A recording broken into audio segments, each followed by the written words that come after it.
Bon, bonjour à tous. J'ai un quart d'heure pour vous exposer un sujet qui pourrait prendre des heures.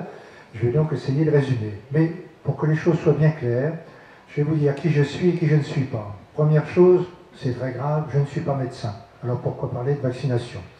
Tout simplement, je dis toujours, la médecine, ce n'est pas une science, c'est un art. C'est un art qui repose sur une science, qui est la biologie, entre autres, mais aussi la physique et d'autres sciences. Et en tant que biologiste, j'ai enseigné la biologie pendant 35 ans, je me sens tout à fait autorisé à parler des vaccinations. Comment suis-je arrivé à avoir un discours critique, je dirais, sur les vaccinations? C'est grâce à mon médecin de famille. Lorsque j'ai été jeune père de famille, ce médecin m'a mis en garde, m'a dit, vous verrez, ce n'est pas la panacée. Documentez-vous. C'est ce que j'ai fait durant ma carrière.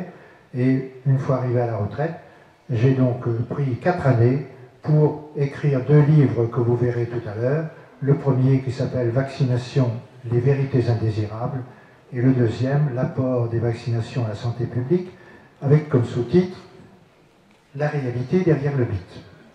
Je tiens à préciser tout de suite aussi que je ne suis pas un membre de secte, parce que M. Kouchner, lorsqu'il était ministre de la Santé, a dit il y a quelques années que toutes les personnes qui pouvaient avoir un discours un tant soit peu critique sur les vaccinations ne peuvent être que des membres de secte. Ben non, je ne suis pas membre de secte.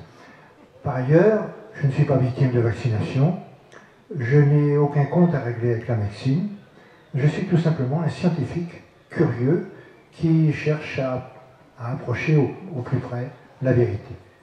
Bien, ce préambule étant terminé, en quoi consiste le vaccin? Le vaccin, vous savez, consiste tout simplement à faire développer à l'organisme, en lui injectant un microbe atténué ou une partie de microbe, à lui faire développer une réaction immunitaire comme s'il était exposé au véritable microbe sauvage, de façon que lorsqu'il le rencontrera, eh bien, il puisse bien se défendre. Et les rappels qui sont faits sont tout simplement faits pour entretenir la mémoire immunitaire. Bien, cela dit, la vaccination de masse telle qu'elle est organisée depuis l'historique de la vaccination, depuis la fin du XVIIIe siècle, puisque les vaccinations ont commencé vers 1796 avec la vaccination contre la variole.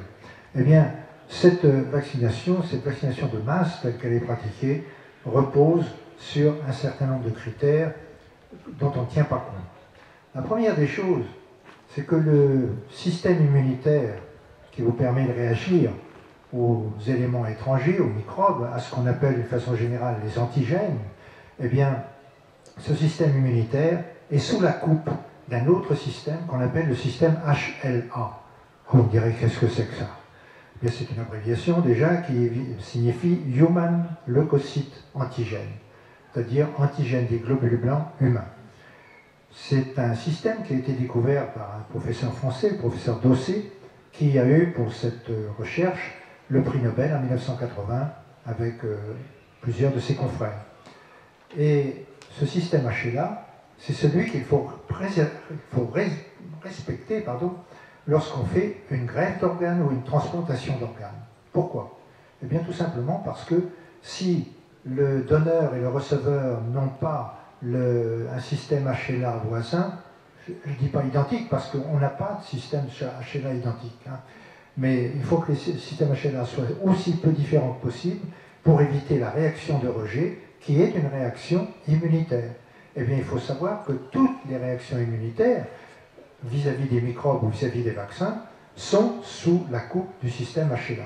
Or, le HLA, il y a un grand nombre de groupes du système HLA, mais la diversité du système HLA est répartie sur l'ensemble de la population humaine. Alors si on prend simplement que la France, mais c'est valable aussi pour le monde entier, ça signifie que, si vous voulez, c'est une protection de l'espèce humaine. Imaginez-vous un instant qu'il y ait eu au cours des temps, depuis l'apparition, depuis le développement des espèces humaines sur la Terre, qu'il y ait eu un microbe qui ait déjoué le système HLA, eh bien, l'espèce humaine aurait disparu. Or, du fait de la diversité du système HLA, qui, je le répète, commande le système immunitaire, ou au moins le contrôle, eh bien, ça permet toujours à un certain nombre d'individus de survivre, même si certains autres ne seront pas protégés à cause de leur système HLA. Ça, c'est vraiment une donnée de base qu'il faut bien comprendre. Alors maintenant, puisque je vous ai dit très rapidement ce qu'était un vaccin et le premier écueil qui s'est présenté, il y a un autre écueil qui concerne la composition des vaccins. Quand vous avez une ampoule vaccinale, il n'y a pas que le microbe atténué, tué ou la partie d'un microbe, ce qu'on appelle un antigène. Non, il y a tout un tas de choses dedans.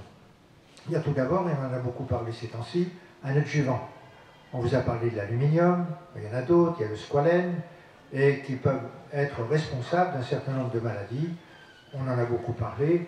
Je ne vais pas trop m'étendre parce que sinon je n'aurai pas le temps d'aborder d'autres points très importants. Mis à part les adjuvants, vous avez les conservateurs. Les conservateurs, c'est quoi? Eh bien, c'est fait pour garder la ligne de construction, de fabrication des vaccins stérile et de conserver aussi le vaccin stérile. Alors, parmi ces conservateurs, il y a bien sûr les dérivés du mercure. Fort heureusement, on n'en met plus dans le produit final, mais il y a toujours, c'est toujours utilisé dans les chaînes de fabrication. Et puis, il y a des produits qui sont présents dans le produit final. J'en cite seulement un, qui est le borax. Vous me direz, qu'est-ce que c'est que le borax? C'est un produit chimique très simple, c'est du borax de soude. Bon, le borax de soude, c'est le conservateur du vaccin Gardasil que l'on injecte aux jeunes filles pour les protéger contre le papillomavirus responsable du cancer du col de l'utérus. Bien, il faut savoir que ce borax, on ne peut le transporter, d'après les consignes de la Commission européenne, que dans des emballages qui portent le logo à tête de mort. C'est déjà très réjouissant. Et avec deux références, R60 et R61. Quand vous regardez dans les détails, R60, ça veut dire peut altérer la fertilité, et R61 peut altérer le développement de l'embryon au cours de la grossesse. Alors vous imaginez un petit peu, ces vaccins, ce Gardasil est destiné aux voies génitales des jeunes filles. On a une petite chance que ça recommence. Bon, eh bien on recommence. Je vous disais donc que le borax est un produit extrêmement toxique, donc qui est présent dans ce vaccin destiné aux jeunes filles pour protéger les voies génitales. Eh bien, c'est absolument aberrant de penser à la toxicité de ce produit. Cela me rappelle l'histoire qui est survenue il y a maintenant une cinquantaine d'années avec le distilbène. Je ne sais pas si vous avez entendu parler de cette molécule qui était censée protéger les femmes contre les fausses couches, et un certain nombre de femmes qui ont produit ce médicament, qu'on appelait, enfin, au point de vue chimique, c'était le diéthylsylvestrol, c'est une hormone de synthèse, mais qu'on appelait dans le commerce le distilbène.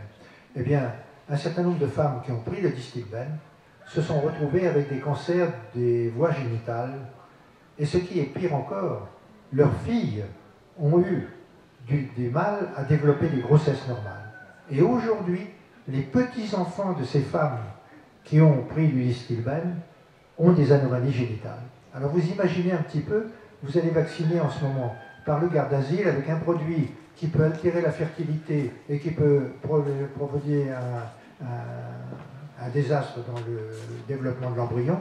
Comment ces jeunes femmes pourront plus tard avoir des grossesses normales, y compris dans les générations suivantes? Là, je tenais à quand même insister sur ce point. Autre point, dans les vaccins, il y a également des stabilisateurs. Et il y a en particulier un stabilisateur très important qu'on appelle le polysorbate. Bon, ça ne vous dira pas grand-chose, mais ce qu'il faut savoir, c'est que ce polysorbate peut altérer le fonctionnement ovarien.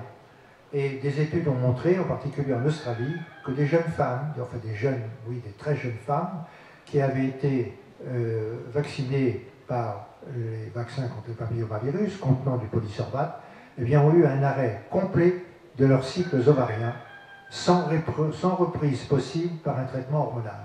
Donc ce sont des jeunes filles qui ont été vaccinées et qui, devenues adultes, ne pourront plus avoir d'enfants puisqu'ils n'ont plus de cycles ovariens normaux. Bien, il faut savoir aussi que les techniques de fabrication des vaccins peuvent conduire à des contaminations. En effet, c'est valable surtout, non seulement pour les cultures bactériennes, mais surtout pour les cultures virales. Parce que les virus sont des organismes qui ne sont pas vivants par eux-mêmes. Ils ne peuvent se développer et se reproduire que s'ils contaminent des cellules. On est donc obligé, pour fabriquer des vaccins antiviraux, de les fabriquer, les virus, sur des cultures cellulaires. Et ce sont ces cultures cellulaires qui peuvent être contaminées. Il y a eu évidemment un certain nombre d'exemples. Je résume évidemment, mais le plus vaste et le plus connu a été la contamination par un virus de singe qu'on appelle le SV40. On dirait qu'est-ce que le singe vient faire là-dedans? Eh bien tout simplement parce que les cultures qui ont servi à fabriquer les vaccins polio étaient des cultures de reins de singe. Ces vaccins ont été contaminés pendant 10 ans par des SV40. Or il s'est retrouvé que les études ultérieures, ça a été contaminé entre 1954 et 1963, de mémoire, donc pendant 10 ans. Et les études ultérieures ont montré qu'un certain nombre de personnes ont été atteintes de cancers contenant des SV40, des cancers du cerveau et surtout les fameux mésothéliomes. Vous savez, les mésothéliomes, on en a beaucoup parlé, c'est des cancers essentiellement des plèvres qui surviennent chez les sujets qui ont été exposés à l'amiante. Eh bien, il y a pas mal de sujets, beaucoup de sujets qui ont des mésothéliomes, c'est-à-dire des cancers des plèvres, et qui n'ont jamais été exposés à l'amiante, et chez lesquels on retrouve des séquences de SV40. La seule origine possible de ces SV40, eh bien, ce sont les vaccins polio des années 60. Vous voyez? Et ce qui est grave, c'est que ce virus, SV40, est probablement passé dans la population générale. Pourquoi? Eh bien, parce que des études ont démontré qu'il est capable de traverser le placenta, donc des mères à l'enfant, et il est capable, on l'a retrouvé aussi chez des sujets en bonne santé, dans dans le sang périphérique et dans le sperme des hommes. Par conséquent, ça veut dire que c'est passé dans la population générale. On a eu aussi, après les contaminations, une contamination des vaccins rotavirus. Ce sont des vaccins qui sont, ils ne sont pas obligatoires, bien entendu, ils ne sont pas encore prévus rendre obligatoires, mais ils contiennent aussi des impuretés. On a montré en particulier qu'ils étaient contaminés par des éléments de virus de porc. On dirait qu'est-ce que les virus de porc viennent faire là-dedans? Bien, tout simplement, encore une fois, pour les cultures cellulaires, pour que dans les cultures cellulaires, les cellules restent bien en suspension, eh bien, on utilise une enzyme extrait du pancréas de porc, tout simplement. Voilà l'origine des contaminations. Et puis ensuite, eh bien, les risques qu'il peut y avoir derrière, en dehors de la composition des vaccins, eh bien, c'est le fonctionnement du système immunitaire. En particulier, le système immunitaire produit un certain nombre d'anticorps que l'on abrège en IG, c'est-à-dire immunoglobuline, dont il existe 5 classes. Et une de ces classes, qu'on appelle la classe IgE, est responsable des allergies. Et on a montré qu'il y avait un rapport entre certaines vaccinations, en particulier la coqueluche, et les effets secondaires rencontrés chez les enfants. Ça a été bien étudié, en particulier par un médecin français, le docteur Audan, qui vit maintenant en Angleterre. Une autre conséquence grave des vaccinations, c'est le développement des maladies auto-immunes, c'est-à-dire les maladies qui se retournent contre l'organisme qui est chargé de défendre. Alors, ces maladies auto-immunes sont nombreuses. On a beaucoup parlé de la sclérose en plaques suite à la vaccination hépatite B, mais il y a aussi une maladie terrible qui est la maladie de Charcot, qu'on appelle en termes techniques la sclérose latérale amyotrophique, qui est mortelle dans un délai de 1 à 3 ans. J'en connais un cas personnellement. Eh bien, ces maladies auto-immunes peuvent être la conséquence d'une vaccination. Et je voudrais parler d'une qui est très fréquente et qui a atteint les enfants, c'est le diabète insulinodépendant. Il y a eu en France un registre capable de collecter les nouveaux cas de diabète insulinodépendant, donc comme son nom l'indique, qui nécessite des piqûres d'insuline, qui est un diabète juvénile qui ne concerne que les enfants, essentiellement tout au moins, et ce registre a fonctionné pendant 10 ans. Entre 1900... Pardon. Pas de petite bouteille d'eau. Entre 1987 et 1998. Qu'est-ce qu'on a dit? Ensuite, on a fermé le registre. Pourquoi? Bien, tout simplement parce qu'il n'y avait plus de sous. Alors, on a cassé le thermomètre. Mais pendant les 10 ans, on a trouvé des choses tout à fait extraordinaires. On a montré que pour les jeunes de 0 à 20 ans, le taux de l'incidence, comme on dit, de nouveaux cas de diabète insulinodépendant avait augmenté de 30%. Mais si on ne prend que la période 0 à 4 ans, c'est-à-dire les nourrissons et les très jeunes enfants, eh bien on s'aperçoit que l'augmentation du diabète insulinodépendant a été de 80%. Merci beaucoup.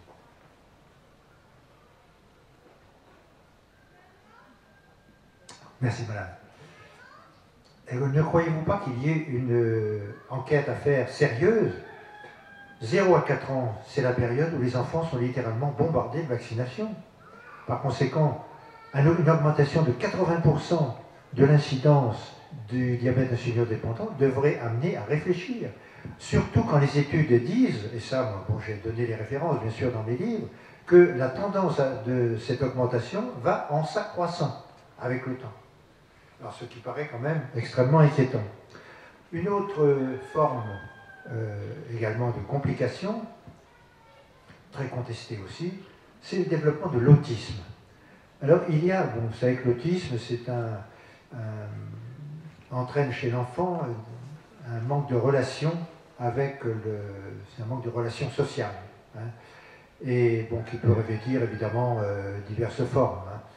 Mais on a constaté qu'il y avait en réalité 2 formes d'autisme. Un autisme très précoce, dont on a montré qu'il pouvait être lié au mercure contenu dans les vaccins. Alors je vous rassure, en ce qui concerne les vaccins français, en principe, il n'y a pas de mercure dedans. Le mercure est utilisé dans le processus de fabrication, donc il peut en rester des traces dans le produit final, mais on n'en rajoute pas dans le produit final, notamment dans les flacons multidoses qui servent à vacciner plusieurs enfants avec le même flacon. Ça, c'est la première forme d'autisme. Mais il en existe une deuxième qui est très inquiétante, c'est ce qu'on appelle l'autisme régressif. On l'appelle ainsi parce qu'il atteint des enfants qui ont eu un développement tout à fait normal jusqu'à l'âge d'1 an, 1 an et demi. On les vaccine par le ROR et dans la semaine qui suit, très vite, ils perdent leurs acquis. Ceux qui avaient acquis à 1 an la marche ou un début de langage normal, etc., eh bien ces acquis régressent. Ceci a donné lieu évidemment à une violente polémique en Angleterre parce qu'un médecin qui a été littéralement diabolisé, il s'appelle le docteur Andrew Wakefield, il a montré justement que ce serait lié à la composante rougeole du ROR. ROR, ça signifie rougeole, oreillon, rubéole. Ce vaccin n'est nullement contre la vaccination. Il vous dit simplement il faudrait que les vaccins soient faits séparément. Merci beaucoup. Il faudrait que les vaccins soient faits séparément. Eh bien, on n'en a tenu aucun compte. Et ce médecin avait fait une publication très importante en 1998. On a mis 10 ans pour la retirer de la publication prestigieuse où elle avait été émise, c'est-à-dire le Lancet, et on l'a rayé du corps médical et il continue ses travaux aux États-Unis. Hein, ça fait un petit peu penser à Montagnier, dont on ne voulait plus qu'il continue ses recherches en France et qui lui aussi a déménagé. Bien, alors il faut savoir tout ça. Alors, à la suite de ce scandale de l'autisme, un film a été fait qui s'appelle Vaxide, hein, V-A-2-X-E-D, qui a été censuré alors, dans toute une série de lieux. Il a été censuré au Sénat italien, il a été censuré à Londres, il a été censuré à Paris. Il devait être projeté à la mairie du 2e arrondissement à Paris. Un certain nombre de personnes dont je fais partie avaient été prévenues. Et quand j'y suis arrivé, eh bien, on nous a appris que Madame Hidalgo avait mis le holà et avait refusé que le film soit projeté. Et il y a eu toute une série, ça a été refusé également au Parlement européen. Mais que cherche-t-on à cacher en mettant un obstacle à la publication de ce film? Oui, je trouve que c'est extrêmement grave pour la démocratie dont on parlait tout à l'heure. Alors je sais bien que la démocratie évolue, c'est ce qu'on nous a dit, c'est ce que j'ai entendu avec beaucoup d'intérêt, mais l'évolution qui se profile à l'horizon, vous le savez, c'est de rendre obligatoire 11 vaccins. C'est-à-dire qu'au lieu d'avoir diphtérie, tétanos, polio, naturellement le BCG ne l'était plus obligatoire, eh bien, au lieu d'avoir ces 3 vaccins, on aura en plus coqueluche, hémophilus, hépatite B, rubéole, rougeole, orion, méningitec, enfin vous comptez, il faut qu'il y en ait 11. Et je pense que ce n'est qu'un début, car une fois que les 11 seront, enfin je ne voudrais pas être prophète de malheur, hein, mais quand les 11 seront rendus obligatoires, eh bien, il y aura en plus le vaccin contre les jeunes filles dont j'ai parlé contre les jeunes filles, pardon, contre le cancer de l'utérus qu'on va appliquer aux jeunes filles, le garde d'asile. Il y aura